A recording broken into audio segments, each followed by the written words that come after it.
So who here is a super fan of anything or anyone, like a team, maybe a band, or maybe an artist?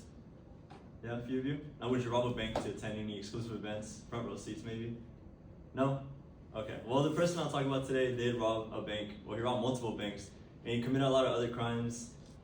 Essentially, he used his online persona to kind of mask his intentions and mask like who he really was on the inside, and like just the person he was.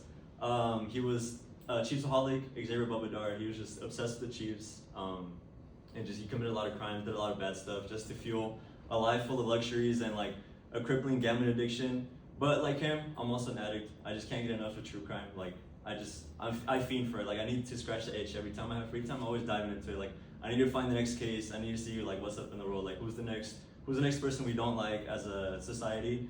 And yeah, essentially I found this case and I want to talk about it today. So we'll dive into the persona Chiefsaholic, and then essentially how the fans reacted to him at first, how they eventually exposed them, and then this exposure leading to him being connected to obviously the crimes he did. So first, the persona. So Chiefsaholic, he was a really tall guy to begin with, like way taller than me. He was branded out in a Chiefs gear, like always wearing red, so you're just like you could see him just standing out.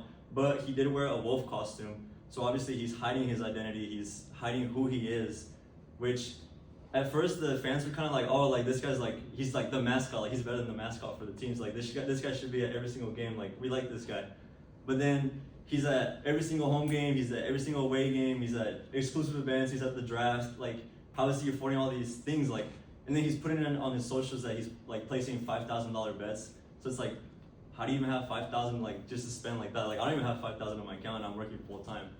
But essentially there's roast questions, which at first it was positive, the online persona, which according to a study by Professors Lee and Park at SWU, people do create this personas just for recognition, like they want to be seen, people want to feel famous, they want to be recognized on the street. And it can be seen here because this guy was just posting hourly, not daily, but hourly, like just posting about him being at this events, the crazy parlays, like all this crazy stuff. He was just like boasting about it, like look at how big I am, like this bigger than life kind of thing.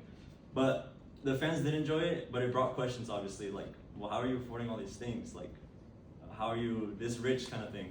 So they dove into it, they explored this rabbit hole, and essentially they found his name, Xavier Bobadar, which he was working at a warehouse at the time of like the peak of his Instagram page, his Twitter page. And this brought even bigger questions. It's like, well, you're a warehouse worker. I guess it's good money if you put in crazy OT. But if you're putting in this crazy OT, how are you having the time to go to these home away games, these events? Like, how are you, and even if you're paying this like crazy parlays, how are you like living? Like, how are you putting 5,000 just like that? Like, that's way more than your rent, I bet. Like, there's just no way. So the fans obviously had these questions.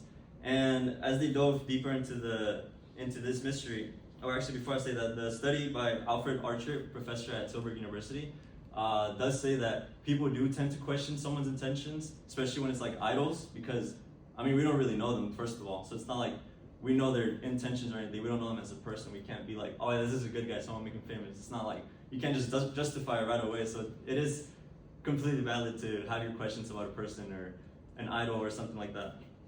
And essentially, like I was saying, so this rabbit hole eventually led to the Wolf Den, which was this guy Xavier was suspected. He was a prime suspect for a string of bank robberies across states.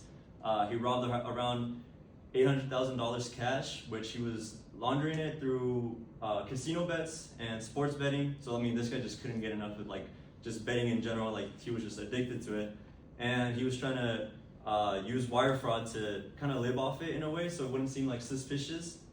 Because around December of 2022, his Instagram page, his Twitter page, just complete radio silent. There was no tweets, there was no posts, there was no reels, just absolute radio silence. And around this time, it was found through the trial that he was actually like being suspected for the bank robberies and then for also the money laundering, because the law enforcement were following the money trail that he left behind. I mean, he just wasn't the smartest fella, to be honest with you. He left evidence at the scene, like DNA evidence, gloves, pieces of hair were falling off his head. Like there's just a bunch of evidence. I mean, it's just like this guy is the guy that we're looking for. So they eventually found him, and according to an article by NPR, he was charged and then sentenced to 32 years behind bars, which is still serving to this day. And in all, I hope that from me exposing this case and me telling you about this case, you can take away something from me and from this speech and from this case in general. I hope that next time you try to make somebody famous, or you want to make somebody famous, or you want to see somebody be famous, you do have that question of, does this guy really have the greatest intentions in mind? Is he trying to hide something from me? Like, I feel like nowadays we're just trying to make people famous, and it's like we should probably be sane people and like question, does this guy really, is this the guy that I want to influence maybe my kids? Like, do I want this guy to be famous for whatever reason he's doing? So essentially, yeah, I leave you with that. I hope that you see through the rise of Chiefsaholic, the fans' reactions to him, the fans' exposure of him falling inevitably from wherever peak he was to being convicted and still serving to this time. I hope that you can gain something from me, and knowledge is just, let's just make the right people famous. Thank you.